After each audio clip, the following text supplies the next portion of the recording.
Hi everyone! Today we're gonna read Tiny Jenny, Little Fairy, Big Trouble by Briony May Smith.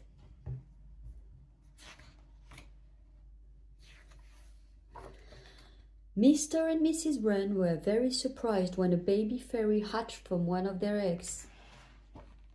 The other birds peeped in shock. "Oh dear," said Blackbird. "Does this mean the fairies are coming back?" Owl pondered. "As you can see, she's not a full fairy," he said, and pointed at her wingless back. The wrens looked lovingly at their babies and replied, "We'll raise her as our own and name her Tiny Jenny." In no time, the wren chicks turned from fluff to feathers. Tiny Jenny grew too, though no taller than a toothpick. A spider spun her dress, and Mr. Wren found some twine for a belt. When it was time to fledge, Min, the oldest, and Drew, the middlest, jumped from the nest with a flitter and floated to the ground. Tiny Jenny leaped out with a whoop and crashed into the undergrowth. "Well done, me," she declared, brushing herself off. A wren's day is mostly about flying here and there for nuts and seeds and worms to eat. Tiny Jenny, stuck on the ground, learned to navigate the tall stems and brambles to find enough food to fill her tiny tummy. But she was a menace in the woods. She dug up squirrel nuts. She blocked molehills. She decorated hedgehog spines with fallen leaves. Early one morning, Tiny Jenny overheard her woodland neighbors complaining to Mr. and Mrs. Wren. "She's a mischief," mourned Rabbit, combing sticky weed from her ears. "I mean, really," added Squirrel, "letting a fairy run riot in the woods. How could you?" The wrens drooped their wings helplessly and said, "She's just a chick." Tiny Jenny's lip wobbled and she scurried away. Nearby, Owl poked his head out of his tree hollow. "Who's sniffling is keeping me up?" "It's Tiny Jenny," sniffled Tiny Jenny.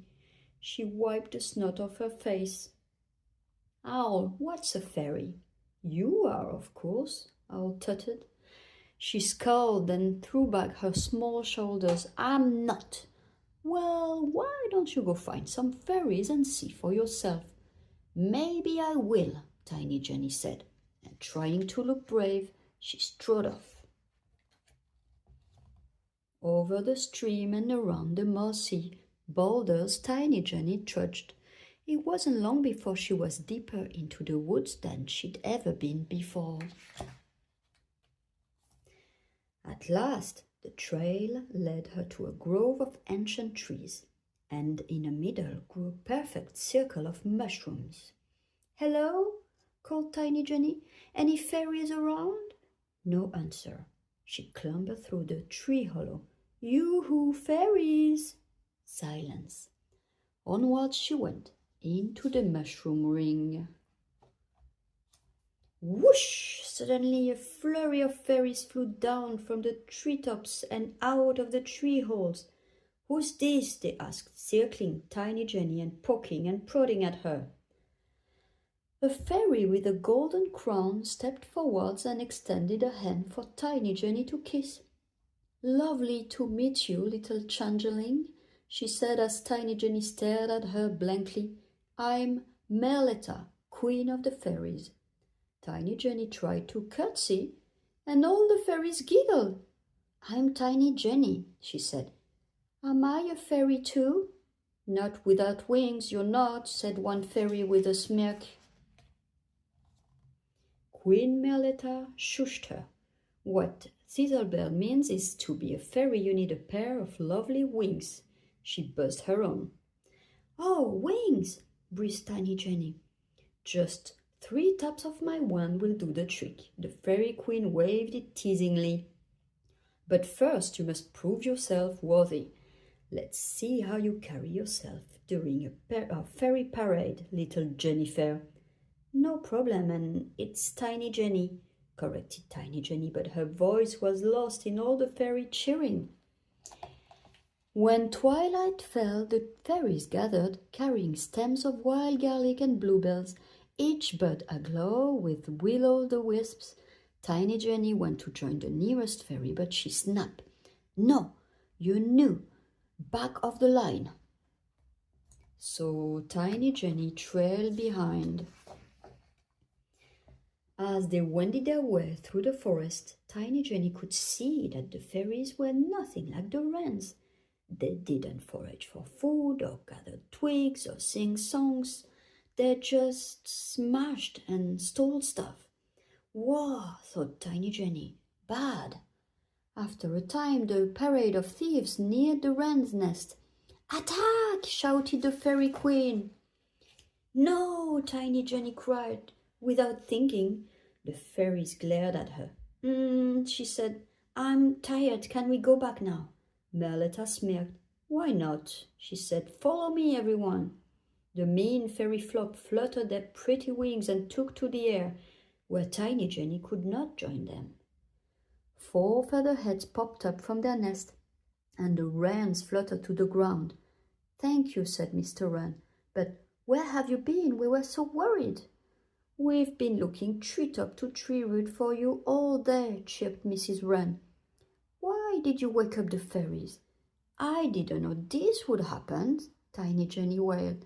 "Owl told me I was a fairy, so I went to find out if it was true. I woke them up, and they said I could have wings if I joined their parade, and oh, I'm so sorry."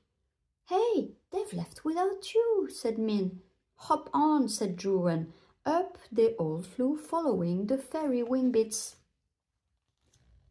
Tiny Jenny left her family hiding in a nearby tree and stepped back into the fairy wing. The fairies were busy tipping the plunder they'd stolen from the squirrel into a silver dish. "Well done, small Jen," praised the queen, stepping forwards.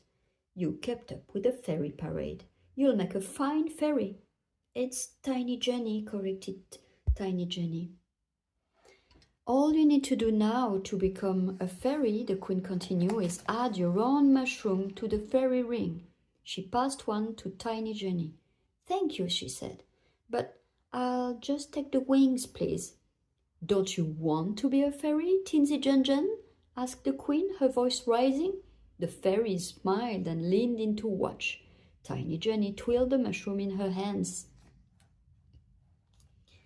"Then let it drop." "No, I don't want to be a fairy," she declared. The fairies gasped. "You mean, you bullies. You stole from my friends, and also my name is Tiny Jenny."